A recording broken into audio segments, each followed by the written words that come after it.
A paz do Senhor, amados irmãos, aqui é o pastor Amadeu Júnior e é com muita alegria que damos continuidade à leitura e os comentários do livro de 1 Crônicas. Que Deus abençoe mais uma semana na sua presença. Queridos, o que já sabemos é que Deus preservou a linhagem das 12 tribos de Israel. Embora o propósito dele continua em especial por intermédio de 3 tribos. São elas Benjamim, Levi e a tribo de Davi. Inclusive hoje veremos com atenção especial os descendentes de Davi. O escritor que quer demonstrar que embora o reinado de Davi estivesse destruído, os seus descendentes continuavam a existir. Assim Deus poderia cumprir a sua promessa, a promessa do reino eterno, ou melhor dizendo, de um reino eterno. Vamos ao capítulo de número 3, que diz assim no versículo 1. E estes foram os filhos de Davi, que eles nasceram em Hebrom, o primogênito Amnon, de Ainoa, a Jerezelita, e o segundo Daniel, de Abigail, a Carmelita. Assim os irmãos dão continuidades. A linhagem de Davi, a linhagem davídica, é uma engrenagem central da genealogia de Judá. Contém 3 períodos diferentes aqui no capítulo 3. O primeiro período deles são os próprios filhos de Davi, que vai do versículo 1 ao versículo 9. Notou uma coincidência, ou talvez uma leve coincidência, de que o livro de Crônicas, a genealogia vai do capítulo 1 ao capítulo 9. Os filhos de Davi vão ser descritos do versículo 1 ao versículo 9. Onde são divididos entre os filhos que nasceram em Hebrom, onde Davi reinou por 7 anos e alguns meses, e os que nasceram em Jerusalém, quando Davi agora já era rei sobre toda Israel. O segundo ponto que devemos destacar são os reis de Israel, que vai do versículo 10 ao versículo 16. E por último, as gerações pós-exílicas do 17 ao versículo 24.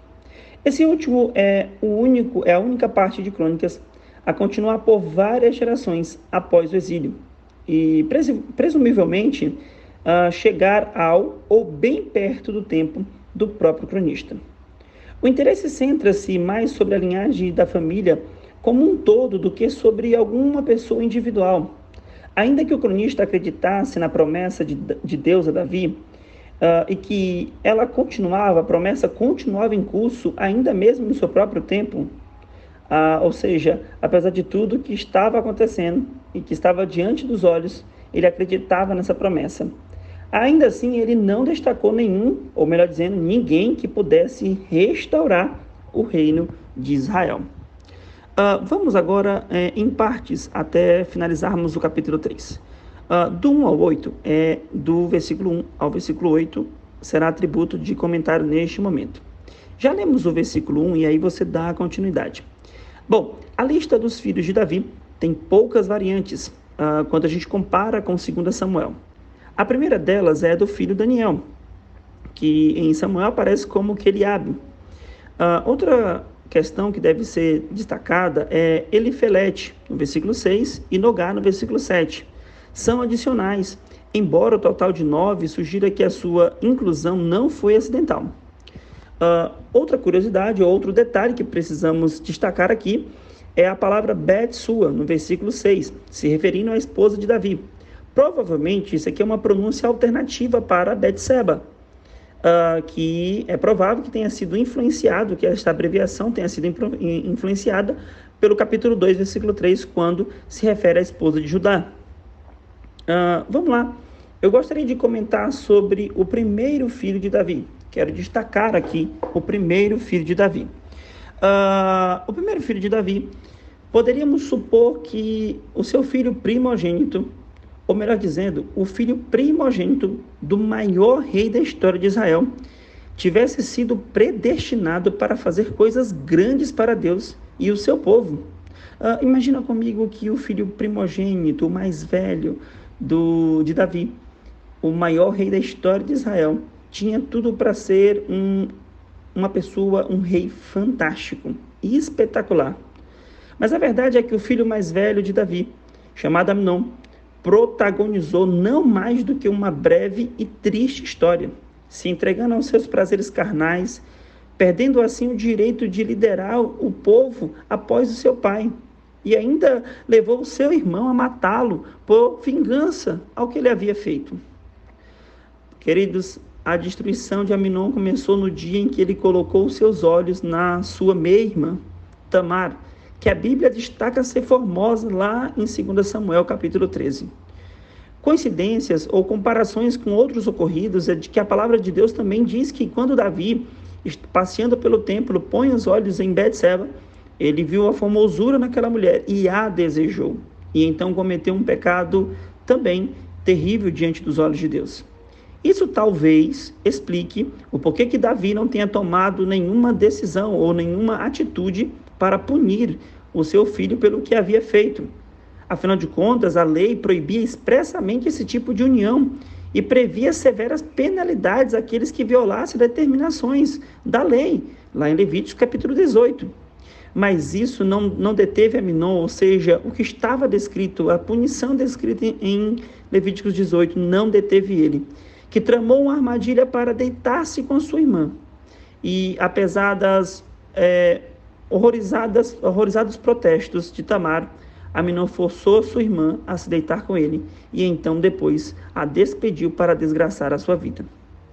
Quando Absalão, irmão de Tamar, ouviu o que o seu meio-irmão havia feito, ele tramou vingança. Em ocasião oportuna, os soldados de Absalão mataram Aminon.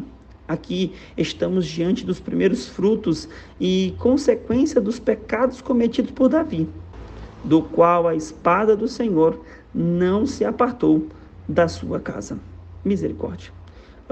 Louvado seja Deus, porque o Senhor é poderoso e fiel para cumprir todas as suas palavras, absolutamente todas as suas palavras.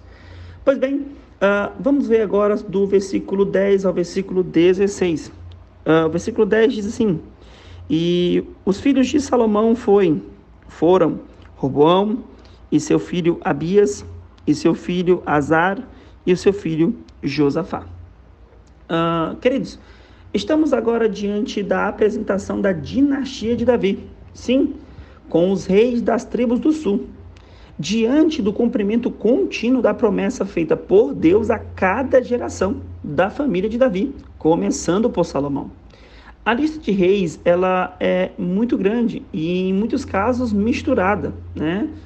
E se olharmos em comparação com as mudanças das dinastias do Reino do Norte, ou seja, comparando o Reino do Sul com o do Norte, as do Reino do Norte é um milagre que essa genealogia, que essa linhagem ainda tenha sido preservada. Todos os reis davídicos aqui estão descritos, estão relacionados aqui em Crônicas. Somente Atalia, que era filha de Acabe, que realizou um golpe, né, de estado tentando usurpar o trono, é que não foi mencionada. Outra questão é que o nome do rei Azarias, no versículo 12, também pode ser encontrado como Uzias, ou seja, Azarias também pode ser encontrado como rei Uzias, em 2 Crônicas. Dos filhos de Josias, no versículo 15, Joanã não é mencionado em Reis, talvez seja porque ele tenha morrido ainda muito jovem. Salum, o nome de Jeoacás, em 2 Reis, capítulo 23, é descrito aqui como como o mais jovem de 4 irmãos, ainda que ele reinasse antes de Jeoaquim e Zedequias. O nome Jeoaquim também pode ser chamado de Jeconias. Outra versão, né, em outras versões, em outros textos, também pode se chamar de Jeconias. Ele é o penúltimo rei de Judá, cuja soltura da prisão, né, quando ele foi solto da prisão ali, suscitou a esperança de uma restauração da monarquia davídica, quando na verdade o que aconteceu foi a introdução ao estágio final da dinastia humana. Oh Deus, misericórdia! O mal eles sabiam que agora somente o rei eterno é que reinaria sobre eles. Bom, quero aqui salientar 2 pontos que são dignos de serem mencionados de forma especial. Preste bem atenção no que iremos descrever aos irmãos neste momento. O pai de Zorobabel, ele é chamado de Pedaias, no versículo 19. Porém, em outras passagens, o pai de Zorobabel é chamado de Sealtiel. Isso acontece em Ageu, acontece em Esdras e também no livro de Mateus. Bom, o que pode estar acontecendo aqui? Para aqueles irmãos que falam assim, tá vendo, pastor, agora os nossos queridos irmãos que dizem que a Bíblia tem contradição estão com uma munição perfeita em suas mãos. Graças a Deus que isso não é verdade. Por quê? Conseguimos explicar isso aqui da seguinte maneira. É possível que Pedaias ele tenha sido realmente o pai de Zorobabel, né? Porém, por que então atribuir a paternidade a Sealtiel? Muito provável que tenha sido por meio de um casamento de levirato. O que é um casamento levirato? Em outras palavras, de acordo com Deuteronômio capítulo 25, era quando um homem ele morria sem deixar um filho para sua esposa, um filho, e aí o irmão que estava vivo, ele tomava a viúva, né, a sua cunhada, como esposa e levava para casa, para que ele pudesse dar continuidade ao nome do seu irmão. E aí o primeiro filho que nascesse deste casamento, por levirato, não seria considerado do segundo marido, do irmão vivo. Isto é, o filho seria do pai falecido. O filho seria do pai falecido. Ou talvez, o outro ponto que talvez devemos destacar aqui sobre o porquê, que em um texto fala que Pedaias é o pai de Zorobabel e em outros fala que é o Sealtiel, é que ele fosse filho de Sealtiel, mas Pedaias em seguida tenha se tornado chefe da família após a morte de Sealtiel. Ou seja, Zorobabel tenha sido gerado de forma biológica por Sealtiel, mas aí morreu muito jovem, provavelmente, e aí Pedaias assumia ali a chefia da família. Então nós estamos aqui diante de duas possibilidades. Mas vamos entender melhor qual que é o relacionamento entre a genealogia de Sesbazar, Sealtiel e Zorobabel. Vou tentar te explicar bem devagar sobre esses três nomes que encontramos aqui nessa genealogia. Vamos ao texto? 1 Crônicas, capítulo 3, versículo de número 16. Diz assim: E os filhos de Jeoaquim, Jeconias, seu filho, e Zedequias, seu filho, e os filhos de Jeconias são Assir e seu filho Sealtiel. Os filhos destes foram Malquirão, e Pedaias, e Senazar, Jequimias, Rosamá e Nedábias. Versículo 19. E os filhos de Pedaias, Zorobabel. Está vendo que ele coloca Pedaias como pai de Zorobabel? E semeia. E os filhos de Zorobabel, Messulam, Hananias, Selomite e sua irmã, Selonite, que era sua irmã. Olha isso aqui. Louvado seja o nome do Senhor.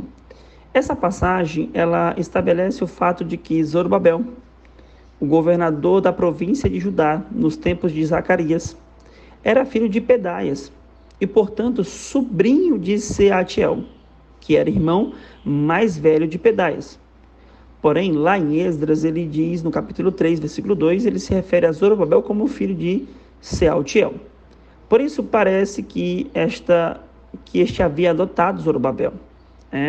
Depois da morte prematura de seu pai, ou seja, do pai de Zorobabel, Pedaias, quero recordar aqui, irmãos, que não há referência à morte prematura de Pedaias. E isso aqui são suposições ao fato de haver essas duas descrições sobre quem era o pai de Zorobabel, sobre quem era o pai de Zorobabel. E dizer aos irmãos que essa é uma boa explicação para o fato de Zorobabel ter sido adotado por Sealtiel, ou seja, o seu irmão havia morrido e ele adota o seu sobrinho. Ou, quem sabe, foi o levirato mesmo, né? O seu irmão morreu sem ter filhos e o que ele faz é, na verdade, dar continuidade à genealogia do seu irmão. Coisa que Deus exigiu, né, dos filhos de Judá, na genealogia do capítulo 2 que nós já lemos. E Onã não quis dar continuidade à genealogia do seu irmão e Deus o matou.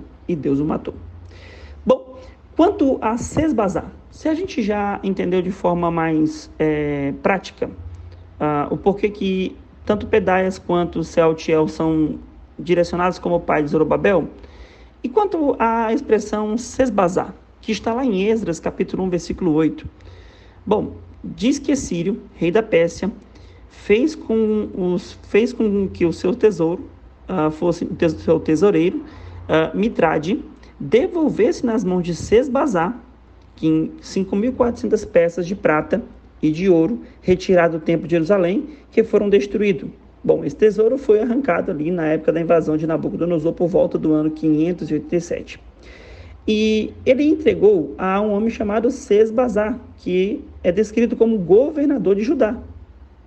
O versículo 11 declara que esse utensílio foram levados em segurança para Jerusalém por Sesbazar. Quanto aos israelitas que voltaram e iniciaram a construção de uma nova colônia. Mais tarde, Esdras, capítulo 5, registra que os utensílios do templo foram devolvidos por Ciro a um homem chamado Sesbazar, que ele tinha nomeado como governador. Podemos tirar duas conclusões dessa evidência. Sesbazar poderia ser o outro nome de Zorobabel, ou de Sealtiel, que era seu pai. Lembra-se disso. A primeira tem adeptos fortes, que sugerem que Sesbazar é um nome oficial a Zorobabel, da corte. Assim como Beltesazar era o nome oficial de Davi, lembra? Lá em Daniel capítulo 1, versículo 7. A dificuldade que temos de acreditar nessa teoria é que Sesbazar significa provavelmente uma derivação de Shamash Ma-Su, que significa Deus Sol protege o filho, que seria o esperado para um nome oficial. Não é tão claramente de origem babilônica quanto, por exemplo, Zerubabel. A palavra Zerubabel significa semente da Babilônia, né? Isso enfraquece a suposição de que é o nome real atribuído posteriormente. A outra hipótese é de que Sesbazar era o nome oficial atribuído a Sealtiel, pai de Zorobabel. Não confunde.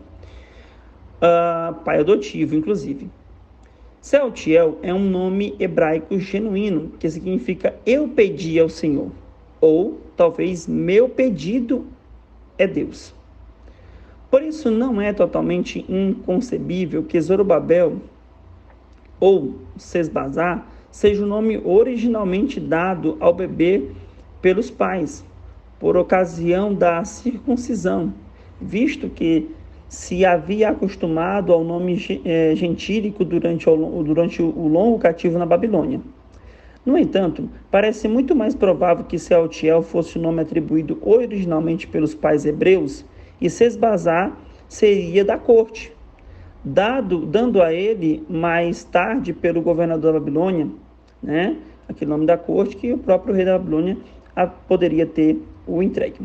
Então, isso significa que os utensílios do templo foram confiados a Sealtiel Sesbazar, o idoso pai adotivo, né, tio de Zorobabel, pelas autoridades persas. Segue-se naturalmente que Sealtiel recebeu a posição de governador da nova colônia judaica prestes a ser fundida no judaísmo, ou na Judéia. Pois bem, o que ele e seu filho Zorobabel participaram diretamente do lançamento dos alicerces do segundo templo. Então, tanto Sealtiel quanto Zorobabel participaram de forma direta na reconstrução do segundo templo. Amém? Então, nós explicamos esta questão do Sesbazar dessas duas maneiras. Note-se, porém, com todo cuidado, que Sesbazar jamais torna a ser mencionado depois da cerimônia de lançamento dos alicerces, em Esdras capítulo 5.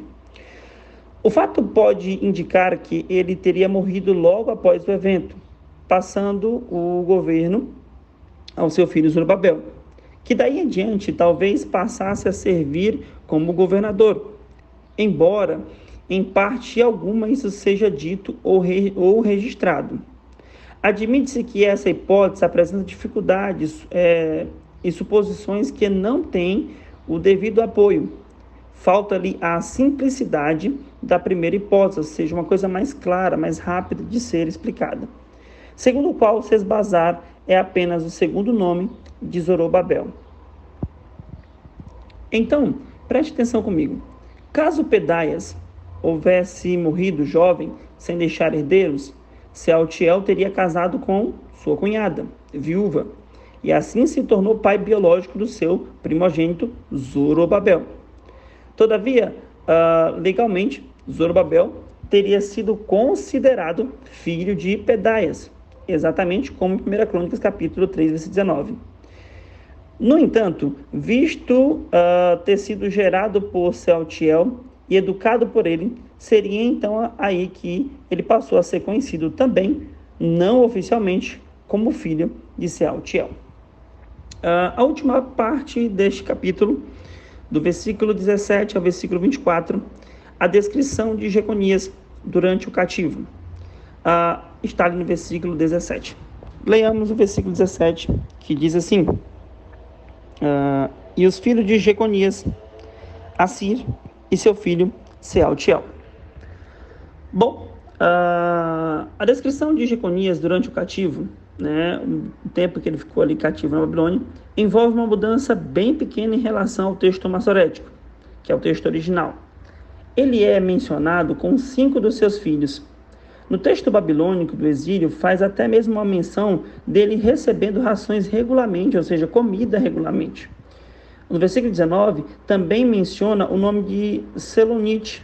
Podemos dizer que ou ela foi uma oficial do alto escalão em Judá, ou ela foi esposa de alguém que ocupava este posto.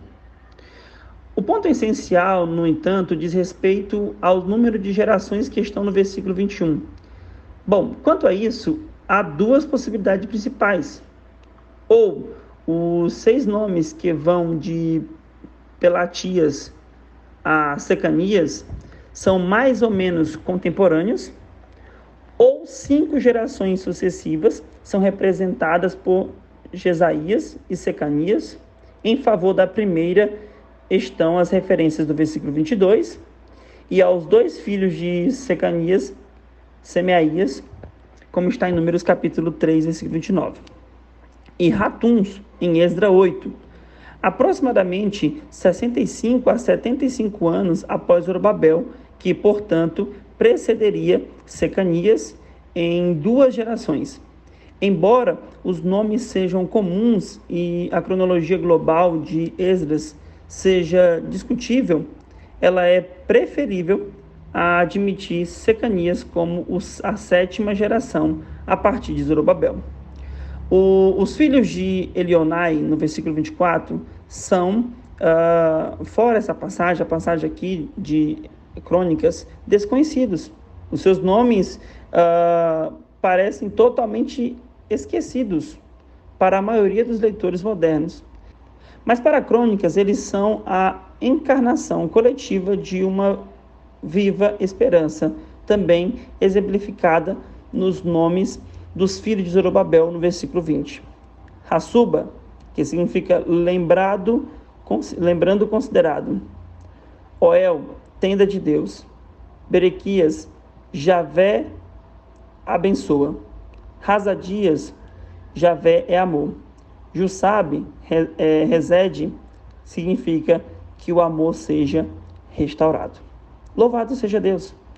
Percebeu o quanto que Deus nos abençoa com a genealogia do capítulo 3? Os descendentes de Davi? Aqui nós temos os nomes dos filhos de Davi, bem como os nomes da sua dinastia. Provando que o Senhor conserva a sua promessa a cada dia. A paz do Senhor, que Deus abençoe os nossos irmãos e até amanhã.